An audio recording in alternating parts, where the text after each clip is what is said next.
So, ఇప్పుడు రీసెంట్‌గా నాకు తెలిసి ఇప్పుడు ఒక గంట క్రితం ఎవరైతే సుగాలి ప్రీతి తల్లి ఉందో, ఆవిడ గన్నవరం పోలీస్ స్టేషన్‌కెళ్ళి పవన్ కళ్యాణ్ పైన కేస్ పెట్టారు. అనేక చట్టాలు. అంటే రాజకీయ పరంగా మా అమ్మాయి కేస్ ఏదైతే ఉందో దాన్ని వాడుకున్నారు.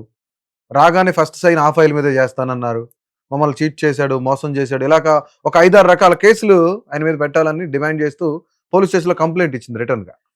అంటే సుగాలి ప్రీతి వాళ్ళ అమ్మ గాని, లేకపోతే వాళ్ళ అమ్మ 2017 నుంచి రోదిస్తూనే ఉందండి. హ్మ్. ఒక 10థ్ క్లాస్ బిడ్డ లేకపోతే హై స్కూల్ బిడ్డ. అవును.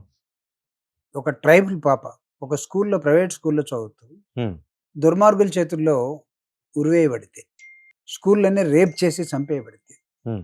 మాట్లాడేవాళ్ళు ఎవరు ఉండకూడదని ఆ రోజు ఉన్నటువంటి వాళ్ళు కోరుకున్నారు. ఓకే. లేతే దాని తర్వాత మేము సపోర్ట్ చేస్తామని బహిరంగ సభలు పెట్టినటువంటి వాళ్ళు. హ్మ్. లేదా అధికారంలోకి వచ్చిన తర్వాత మాట్లాడినటువంటి వాళ్ళు.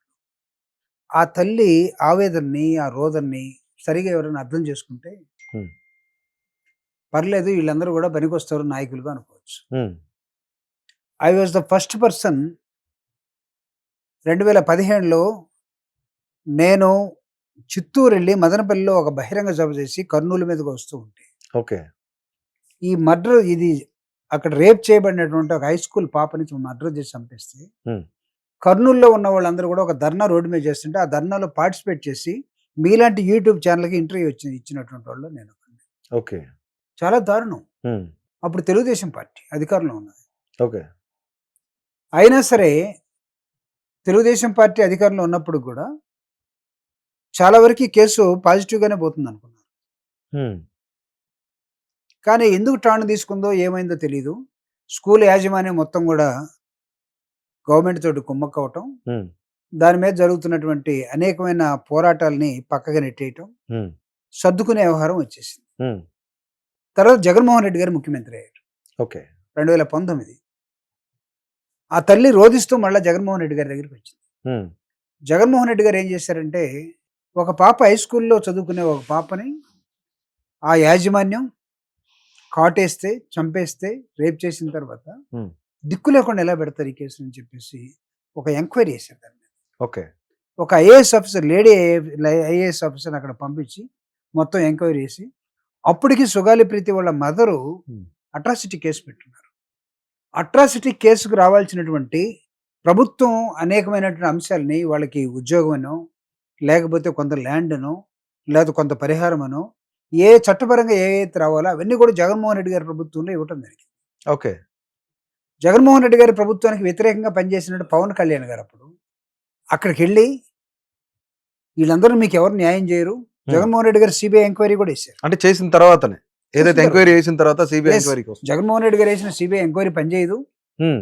అదేదో పేపర్ మీద రాసిచ్చాడు మీకు. నేను దీన్ని లీడ్ చేస్తానని చెప్పి 1,00,000 మందితో మీటింగ్ పెడతానని చెప్పి ఒక మీటింగ్ పెట్టాడు. ఓకే. మీటింగ్ పెట్టి వాళ్ళలో ఒక ఆశని రేకెత్తించాడు. హ్మ్.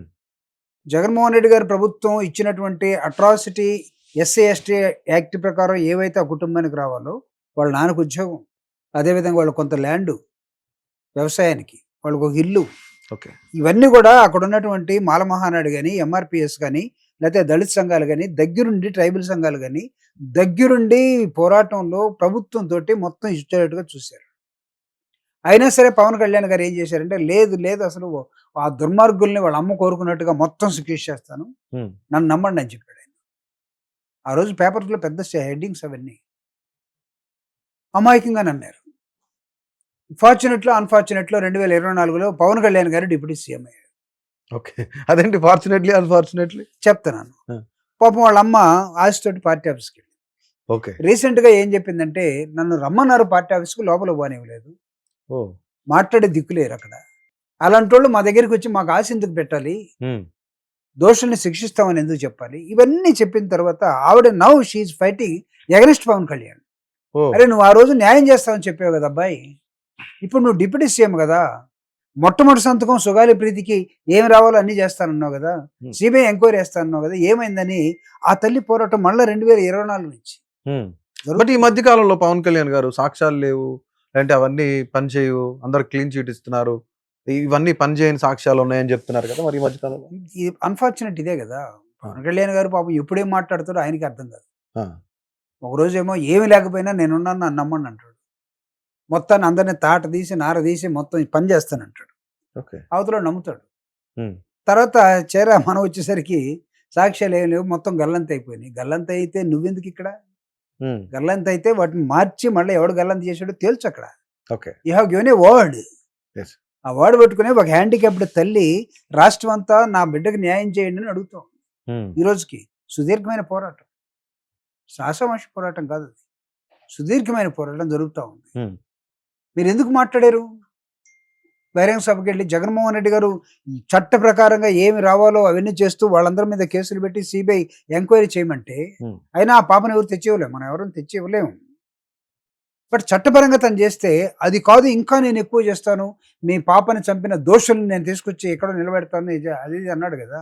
ఉమ్. అది ఏమైంది, దాన్ని చేయండి అని మాత్రమే ఆ తల్లి అడుగుతా ఉంది. బట్ ఇప్పుడు ఏదో సుగాలి ప్రీతి తల్లి పార్వతీదేవి గారు గన్నవరంలో కేసు పెట్టారు. అంటే ఆ కేసు నిలబడే ఛాన్స్ ఉందా అసలు? పవన్ కళ్యాణ్ గారి మీద అసలు ఎఫ్ఐఆర్ నమోదు చేస్తారా? ఎందుకు చేస్తారండి? ఆ. పవన్ కళ్యాణ్ గారు అతనికి వ్యతిరేకంగా ఎవడన్నా మాట్లాడితే దేశద్రోహం కేసులు పెట్టించే స్థాయిలో ఆయన ఉన్నాడు. ఓకే. ఆయన మీద ఎఫ్ఐఆర్ బుక్ చేసే స్థాయిలో పోలీసులు ఉన్నారా? అందులో దట్టు విజయవాడ గన్నవరం, విజయవాడలో పోలీసులు ఆ విధంగా ఉన్నారా? లాకప్ డెత్ చేసి అవతల ఏంటంటే వేసేస్తున్నారు కానీ ఆ, ఎవడి కోసం చేశారు, ఎందుకోసం చేశారు, ఎవడు చేశాడు అని అంటే ఈరోజు దిక్కులేదు.